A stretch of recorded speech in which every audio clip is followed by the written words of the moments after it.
Assalamu alaikum. Bugün biz sizler bilen Peygamberimiz sallallahu aleyhi ve sellem'in ömür bayanlarına algan ikinci tasmanı çoğu görürüz inşallah. Bugün ötkende orakılgandayla biz Arap Yarımaralındagi İslam dini kelgenge çeyinki siyasi aval jönünde söylöşөбүz. Antkeni İslam dini düşünүүдө Peygamberimiz sallallahu aleyhi ve sellem'in ömür bayanı kançalık oluktu orun deylegen bolsa, Peygamberimiz sallallahu aleyhi ve sellem'in ömür bayanın izilдөдө al uçurdagı Arap Yarımaralındagi siyasi avalды düşünүүдө bunu ошондой oluktu. Köpünçe Peygamberimiz sallallahu aleyhi ve sellem'in ömür bayanını düşünүүдө ушул маселеде чеккилик кеткендиги үчүн жалпысынан İslam dinini düşünүүдө дагы чеккиликтер кетилет. Ошондуктан бүгүн биз бул тасмада Arap Yarımaralындагы siyasi aval жөнүндө азын олак болсо дагы сөз кылабыз. Чогуу көрөлү. Bukhari, Kırgızistan. Sen kolum şiltep koyup yürürsen ben bunu baykalmaydı.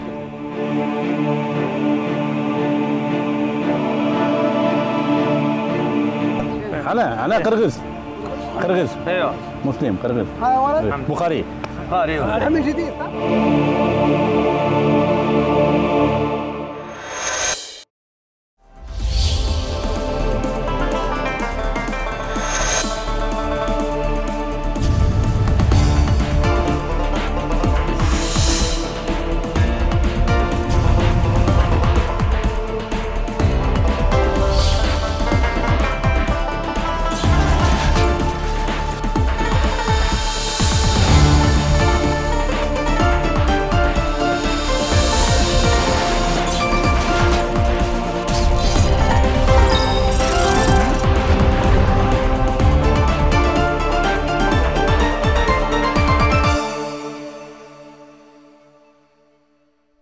Endi ошол кезде, ошол региондо саясий акыбал кандай? Ошол жөнүндө да жалпы сөз кылып өтөлү.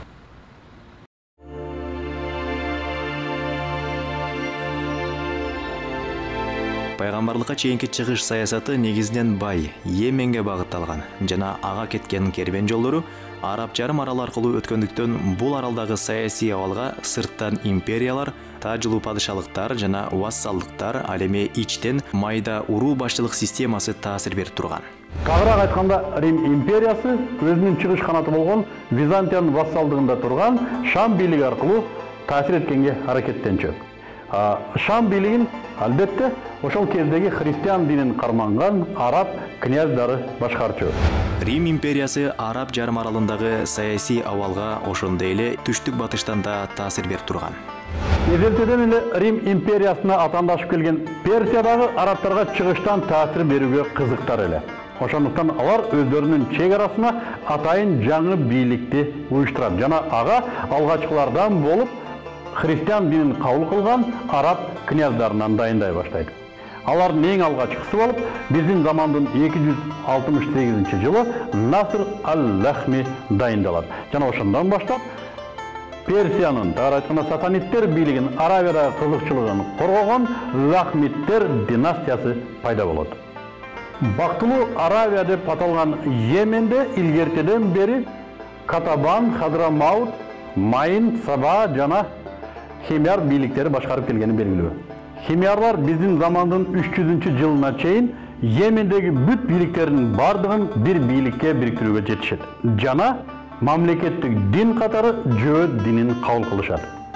Бул саясий кыраакылыктан улам илгертен бери келаткан касташы болгон Эфиоп христиандарына жана отпарас сасаниттерге туруштук берүүгө мүмкүнчүлүк алат.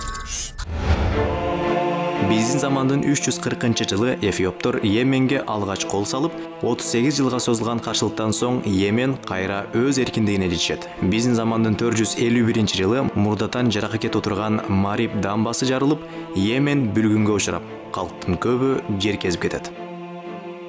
Убакыт өтүп, Йемен кайра оңолот.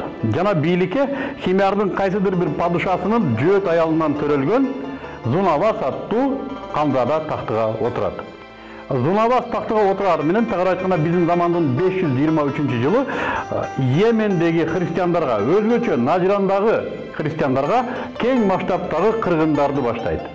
буга кыжырданган христиан Эфиопиясы жана анын тактысында отурган падышасы Аспаха биздин замандын 525-жылы 70 миңдик аскер менен Йеменге кол салып, аны багындырып, убактынча Зунавасты даргастырып өлтүрөт. Ордуна Ариат аттуу колбашчысын тактыга отургузат. Ариат анча көпкө башкара албайт. Анткени анын өзүнүн кол астындагы өзүнүн туугандары эфиоптор өлтүрүп, такты ага чейин Византиялык бир көпөстүн кулу болгон, кийин ушу аскердик карьерасын колбашчылыкка чейин жеткен Абраха аттуу колбашчыны тактыга отургузат. Ушул Абраха бул Кабаны бузуу үчүн аскер чогулткан аскер башчы катары тарыхта калды. Пил окуясынан соң Хосрой тактыга өз адамын отургузуп, Йеменди Ирандын бир аймагына айландырып алат. Ошол бойдон Йемен 638-жылы анын акыркы башкаруучусу Базан исламды кабыл алганга чейин перстердин карамагында турган.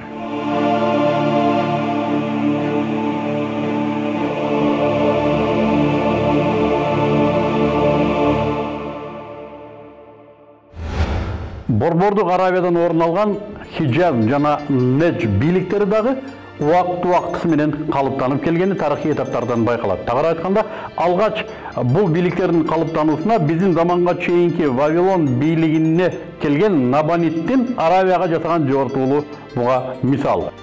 Мына ушул жортуулда алгачкы ирет тарыхта араб уруулары биригип ага каршылык көрсөтөт. Мына ушул согушка биздин пайгамбарыбыз саллаллаху алейхи вассаламдын 21 муун мурдакы чоң атасы Аднандын урпактары да катышат.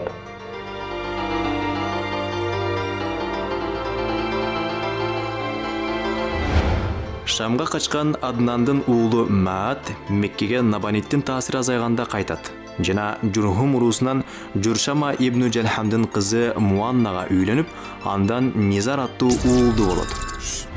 Ошентип Кенандын кээ-бир уруулары Тихамда, ал эми Курайштын уруулары Мекке жана анын тегерегиндеги аймактарда отурукташып калды. Ушундан баштап Мекке Хижаздагы диний борборго айланат. Бирок бул бийлик урууларды бириктирип, чет таасирлерге туруштук берүүгө алсыздык кылган. Натыйжада согуша бербеген Курайштар көбөйүп, 150 жылдын ичинде Кусайттын эле урпактары өз алдынча 7 урууга тарашат.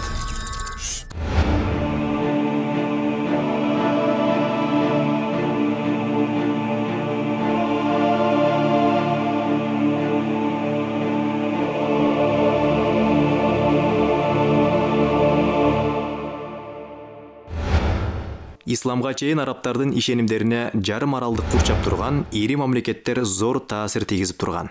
Мисалы алгачкылардан болуп арабтарга христиан динин жайылтуу үчүн Ыйык Павелдин жолго аттанганы Библияда баяндалат жана ал жарым жолдон артка кайтып кетет. Андан ары христиан дини арабтарга түндүктөгү Византия вассалдыгын алган, анын нөкөрлөрү болгон араб христиан динин кабыл алган араб князьдары аркылуу тараганы маалым. Экинчи христиан дининин тароо булагы бул Рим империясына, тагыраак айтканда, анын чыгыш канаты болгон Византия империясына эзелтен атаандаш болуп келген Персиянын вассалдыгында турган Лахмиттер династиясы. Алар дагы мына ушул христиан динин кабыл алган араб князьдары, алар аркылуу тарап турган. Андан тышкары Йеменди эфиоп христиандары басып алгандан кийин Йемен аркылуу да тарап турган. Үч тараптан арабтарга христиан дини өзүнүн таасирин тийгизип турган. Ошондой эле арабтарга жөөт дини да тараган. Биздин заманга чейинки 576-жылы Навуходоносор Палестинага кыйратуучу жортуул жасап, ал жерде еврейлер туткундап, храмдарын талкалаган. Мына ошонун натыйжасында андан качкан еврейлер ошо Хижаз чөлкөмүнүн түндүк жагын отуруктап калган.